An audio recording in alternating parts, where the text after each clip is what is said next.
বোতলগুলো আগেরবারে তোমাদেরকে আমি বলেছিলাম যে বোতলগুলো লোকে খেয়ে ফেলে দেয়, সেই বোতলগুলো ওরা এই মন্দিরের সামনে, মন্দিরের ভেতর থেকেই জল নিয়ে গিয়ে ওখানে ভরে বিক্রি করে দেয় 30 টাকা 20 টাকা করে। কি গাইজ, যাই হোক, মন্দির যেহেতু এটা বক্রেশ্বর, তো এখানে গরম জলেরই আছে, তো সেখানে এখানে ঠান্ডা জলের একটা মন্দিরের ভেতরে একটাই মানে জলের কল টাইপের করা, তো ওইখান থেকে জল ভরে ওইখানে নিয়ে গিয়ে বিক্রি করে দেয়। সেটা আমরা কিভাবে জানলাম না, বোতলের কোম্পানি আর এক, বোতলের ঢাকনা আর এক, সিল করা নেই কিন্তু লোক, যেটা যেটা আমরা আগেরবার দেখিয়েছিলাম, তোমরা সবাই জানো, বলেইছিলাম। এই দেখো সকাল সকাল রেডি হয়ে আমরা বেরিয়ে গেছি ঘুরু ঘুরু করতে। মনে মেজাজটা একটু খারাপ ছিল কারণ আমার ভালো জুতোটা চুরি হয়ে গেল গাইস। জুতোটা অনেকটা দাম ছিল, তবে দামটা ম্যাটার করে না, ওটা আমার খুব শখের জুতো ছিল, কি বলবো। তো যাই হোক, এখন মন মেজাজটা খারাপ, তাও মনটাকে খুশি করার জন্য আমরা ঘুরু ঘুরু করতে বেরিয়ে পড়েছি। আর এই সেই বোনটা, এই ভিডিওটা, এই ব্লগটা তোমরা আগেও দেখেছো, তো আগের ব্লগটা দেখতে চাইলে তোমরা ডেসক্রিপশানে দেওয়া থাকবে, লিঙ্কটা দেখে এসো আগের ব্লগটা। তারপর আমরা এখানে সবাই গাড়িতে উঠে ছোলা সেদ্ধ, মুড়ি, অমৃত এইসব খেতে খেতে আমরা চলে গেলাম কোথায় বলো তো, বক্রেশ্বরের উদ্দেশ্যে। আর তো আগেও আমি ব্লগ করেছিলাম, এবারেও ভাবলাম তোমাদের সাথে শেয়ার করি যে কি করছি না করছি। আর এবারে গেছিলাম বেস্টিদের সাথে। তো ফার্স্টে আমরা টিকিট কেটে এখানে বক্রেশ্বরের মধ্যে প্রবেশ করলাম। তারপর এখানে দেখো মোটামুটি ভিড় ছিল, সেরকম একটা নয়। আর এখানে এই গরমে বাবা আর বোন বলছিল চান করবে, আমি তো ভেবেই অবাক হচ্ছিলাম যে এত গরম পড়েছে, তারপরে জানি না গাইস ওরা কী করে, তো চলো সেটা তোমাদের সাথে শেয়ার করব। তারপর এখানে দেখো খুব সুন্দর বটগাছটা, বটগাছের ছাওয়াটা না দুর্দান্ত, আর কি সুন্দর সুসুর করে হাওয়া হচ্ছিল। আর এইখানে বোন একটা বাচ্চার আম পেড়ে দিদিকে আমটা কুয়োর মধ্যেই ফেলে দিয়েছিল, যেটা আমরা দেখতে গেছিলাম, তোমাদেরকে দেখাচ্ছি গাইস। এই যে আমে এমন বাড়ি মারা মেরেছে, বাচ্চাটা এত কষ্ট করে আমটা পাচ্ছিল, আমটা বোন মেরে পুরো কুয়োতে ফেলে দিয়েছে। তো সেটা আর আলটিমেটলি তোলা যায়নি, তো বাচ্চাটা কষ্ট পেয়ে পেপসি খাচ্ছে গাইস। আর এখানে আমার বেস্টির অবস্থা দেখো, পুরো চণ্ডী হয়ে আছে, চুল টুল উড়ে টুড়ে। আর এইখানে দেখো কাকা কিন্তু এবার জল মানে চান করতে নামবে। আর এখানে দেখো তোমাদেরকে দেখাচ্ছি যে কি করে কাকার অবস্থাটা। তো তারপর কাকাকে তোমরা দেখতেই পেলে, কাকা জলে একটুকুনি ডুব দিয়ে ছ্যাক করে উঠে চলেছে, কারণ প্রথমত একে গরমকাল, তার উপরে জলটা উষ্ণ গরমের, এই গরমে গরম জলে কে চান করে। তারপর বাবা এখানে নির্দ্বিধায় দাঁড়িয়ে চান করে নিল, জানি না বাবা কীভাবে চান করছিল। আর ওরা চান করে বলছিল, চান করে নাকি দারুণ ঠান্ডা লাগছিল, গাটা খুব ফ্রেশ হচ্ছিল। তো সত্যি চান করার পর বোনের গায়ে হাত দিয়ে দেখলাম যে খুবই রিফ্রেশিং, আর গাটা পুরো ঠান্ডা। তো সবাই বলে এখানে চান করলে নাকি রোগ ব্যাধি চলে যায়, তো সেই কারণে বাবা বোন এরা চান করেছে, আমরা চান করতে পারিনি। তো এখানে আমি একটু জলটা স্পর্শ করলাম, জলটা সত্যি খুবই গরম ছিল। আর এখানে আমরা কি করব, একটু ঘোরাঘুরি করছিলাম, যেহেতু বাবা কাকার ওদিকে চান করছিল, আর এদিকে বনু চান করবে বলে এসেছিল।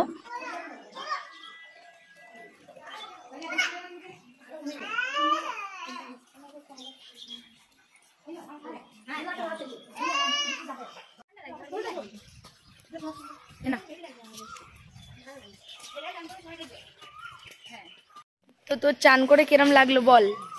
হেভি হেভি, আর ঠিক হেভি লেগেছে স্নান করে ইন্টারভিউ হচ্ছে এখন।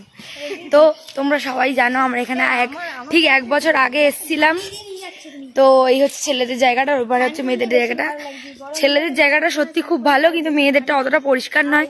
তো চলো, তোমরা তো আমার আগের ব্লগে সবই দেখেছো, আর এবারের ব্লগেও কিছু কিছু তোমাদেরকে দেখাবো। অবশ্য আগের বছর থেকে পরের বছর এসেছি, এবারেও খুব মজা হয়েছে, আনন্দ হয়েছে, আর ভাবলাম তোমাদের সাথে ছোট্ট ছোট্ট করে শেয়ার করা যাক। আর তারপরে দেখো আমার গলার অবস্থা শুনে বুঝতেই পেরেছো যে আমি কথা বলে বলে গলা পুরো ধরিয়েই ফেলেছিলাম। তো এখানে বাচ্চাগুলো না চুম্বক দিয়ে না পয়সা তুলছিল, আর আমার বোনের সব কিছু তো মাতব্বরি, সেখানে ও বলছে যে আমাদের কাছে দে, আমি করে দিচ্ছি বলে সেখানেও চুম্বকটা এত দূরে ফেলেছে যে বাচ্চাগুলো টানা খুব ডিফিকাল্ট হয়ে পড়লো। যাই হোক, তো তারপরে এখানে দেখো আমরা গরম জলের এটা দেখে আমরা এদিকে চলে যাচ্ছি। আর এখানে দেখো মাকে জিজ্ঞেস করছি যে তোমার কেমন লাগছে বলো। আর এখানে হচ্ছে সব থেকে ফুটন্ত জলটা, তো এখান থেকে জলের ফুট হচ্ছে, সেই শব্দ শোনা যাচ্ছে, আর বিশাল হারে ধোঁয়া উঠছিল, দেখি তোমরা বুঝতে পারছো। আর এই সেই জলের বোতল। তো তোমরা তো রিফ্রেশ লাগছে না, তো তোমরা দেখলেই গরম জলের এটা তো তোমাদেরকে দেখালাম। আরেকটা জিনিস হচ্ছে ভাইরাল বোতল, যে বোতলগুলো আগেরবারে তোমাদেরকে আমি বলেছিলাম যে বোতলগুলো লোকে খেয়ে ফেলে দেয়, সেই বোতলগুলো ওরা এই মন্দিরের সামনে, মন্দিরের ভেতর থেকেই জল নিয়ে গিয়ে ওখানে ভরে বিক্রি করে দেয় 30 টাকা 20 টাকা করে। কি গাইস, যাই হোক মন্দির যেহেতু এটা বক্রেশ্বর, তো এখানে গরম জলেরই আছে, তো সেখানে এখানে ঠান্ডা জলের একটা মন্দিরের ভেতরটাই মানে জলের কল টাইপের করা, তো ওইখান থেকে জল ভরে ওইখানে নিয়ে গিয়ে বিক্রি করে দেয়। সেটা আমরা কিভাবে জানলাম না, বোতলের কোম্পানি আর এক, বোতলের ঢাকনা আর এক, সিল করা নেই কিন্তু লোক যেটা, হ্যাঁ যেটা আমরা আগেরবারে দেখিয়েছিলাম, তোমরা সবাই জানো বলেইছিলাম। আর বোতলের ঢাকনা আর বোতলের কোম্পানি দেখি বোঝা যাচ্ছে যে এটা হচ্ছে এখান থেকে জল ভরে নিয়ে করে ওখানে বিক্রি করছে আজকে 30 টাকা 20 টাকা করে। যাই হোক বিশাল লাভ গাইস, বিশাল লাভ।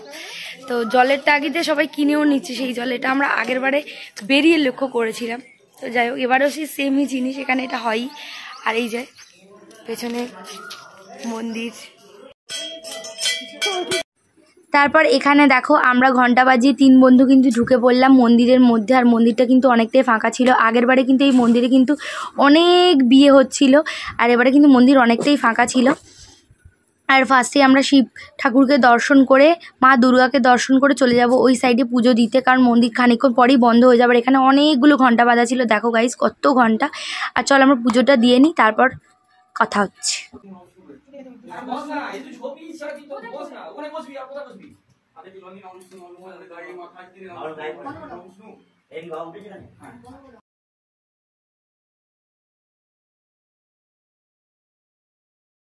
আর এই দেখো এটা কি বলো তো গাইস, কেউ চিনতে পারছো? এটা হচ্ছে পদ্মবাগান, যেটা খুবই সুন্দর ছিল। আমরা গাড়ি থেকে নেমে এই জায়গাটাকে দেখছিলাম। আর এটা হচ্ছে আমরা পশ্চিমবঙ্গের বর্ডারটা ক্রস করে গেলাম, দিয়ে ঝাড়খণ্ডে ঢুকে গেলাম। কিন্তু আফসোসের ব্যাপার ওই পদ্মবাগান থেকে আমরা পদ্মটা তুলতে পারিনি, কিন্তু এটা আরেকটা পদ্মবাগান যেটা হচ্ছে খুব কাছাকাছি ছিল হাতের নাগালে। আমরা অনেকগুলো পদ্মই এখান থেকে তুলে নিয়েছিলাম। এখানে দেখো ভাই তুলে দিচ্ছে পদ্ম, এটা ফোটা পদ্ম ছিল, আর বাবা তুলেছিল এই কুঁড়িগুলো, খুব সুন্দর।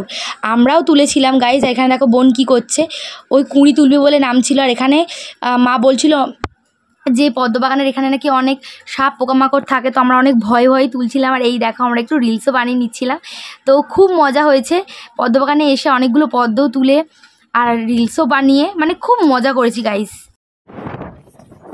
তারপর মাঠ পেরিয়ে পাহাড় পেরিয়ে আমরা চলে গেলাম ম্যাসেঞ্জারে যাওয়ার জন্য। এই যে পাহাড় দেখা যাচ্ছে দেখো, দূরে দূরে কত পাহাড়, আর সেই পাহাড়গুলোর পথ চিরে চিরে কিন্তু আমরা চলে এলাম ফাইনালি ম্যাসেঞ্জারে। আর ম্যাসেঞ্জারের ওই সাইডে কিন্তু আমরা আগেরবারে নেমেছিলাম, এবারে নামিয়েছিল এই পারে, তো সেইখান থেকে আমরা এখন ম্যাসেঞ্জারের ওই পারে যাওয়ার জন্য রেডি। আর এই দেখো বোনের আলটিমেটলি কুরকুরে, আগেরবারেও কুরকুরে খেতে খেতে ঢুকেছিল, এইবারেও কুরকুরে খেতে খেতে ঢুকছিল। আর ওর কুরকুরে খাওয়ার কিন্তু শেষ হয় না গাইস।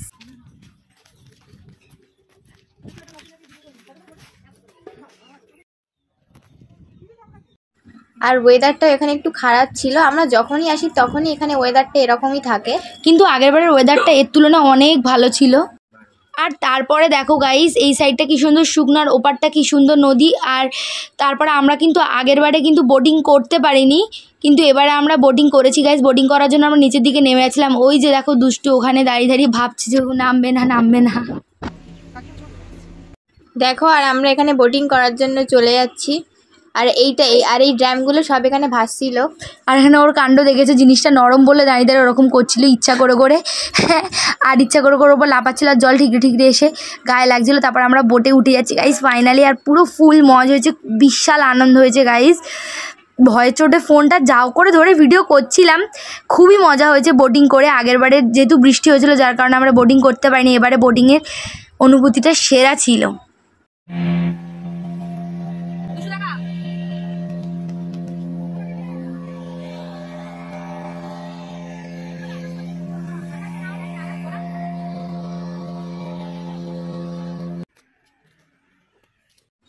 তারপর এখানে কত বাহারি ফুল হয়েছিল যেগুলো দেখতে খুবই ভালো লাগছিল, আর দেখতে খুবই সুন্দর। আমাদের এখানেও এই ফুলগুলো হয়, কিন্তু ওখানে এই ফুলের পরিমাণ যেন খুব বেশি। কেউ কি ফুলের নাম জানো? জানলে অবশ্যই কমেন্ট করে জানিও। আর এখানে দেখো আমরা জঙ্গলের পথ চিরে কোথায় চলে যাচ্ছি, চলো আলটিমেটলি কোথায় যাচ্ছি সেটা তোমাদেরকে দেখাবো।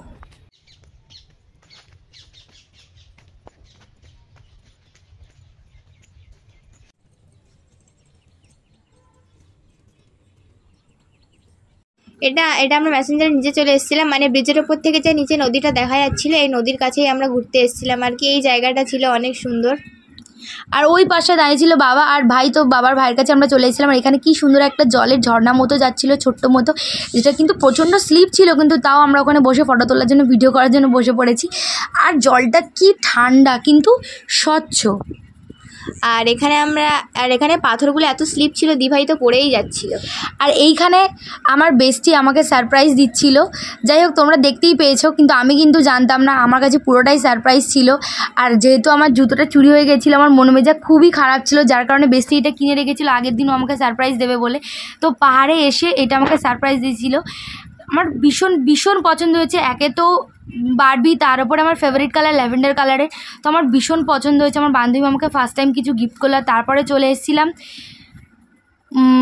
অমাবস্যার দিন মহাশ্মশানে, তারাপীঠ মহাশ্মশান। রাতের বেলার মহাশ্মশানের দৃশ্যটা অপূর্ব সুন্দর, যেমন দেখতে লাগছিল সেরকম খুবই ভয়ানক।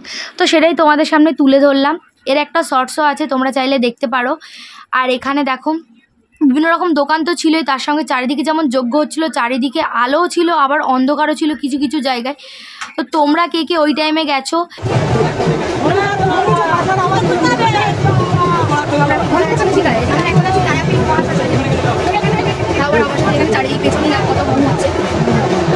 কমেন্ট করে জানিও। আর তারপরে দেখো এখানে মায়ের মূর্তিটা কি সুন্দর দেখা যাচ্ছে। আর তখন কিন্তু চলছিল মায়ের আরতি। আর সেই আরতি কিন্তু আমরা এই সামনে যে মতো করা আছে, মানে একটা মানে ঘরের চালা মতো করা আছে, সেখানে দাঁড়িয়ে দাঁড়িয়ে আমরা দেখছিলাম আরতির দৃশ্যটা কি দারুণ দেখতে লাগছিল, যার কারণে তোমাদের সাথে শেয়ার না করে পারলাম না। আর এইখানে দেখো আমাদের ভাগ্য হয়েছিল সেই দিন রাত্রেবেলা মাকে কাছ থেকে দেখার, কারণ যেহেতু আমরা ফার্স্ট দিন দেখতে পাইনি। আর আসার দিন কিন্তু মারাত্মক বৃষ্টি হচ্ছিল, সেই টাইমে আমরা বেরিয়েছি। তো টাটা তারাপীঠ। তো আজকের জন্য এখানেই টাটা।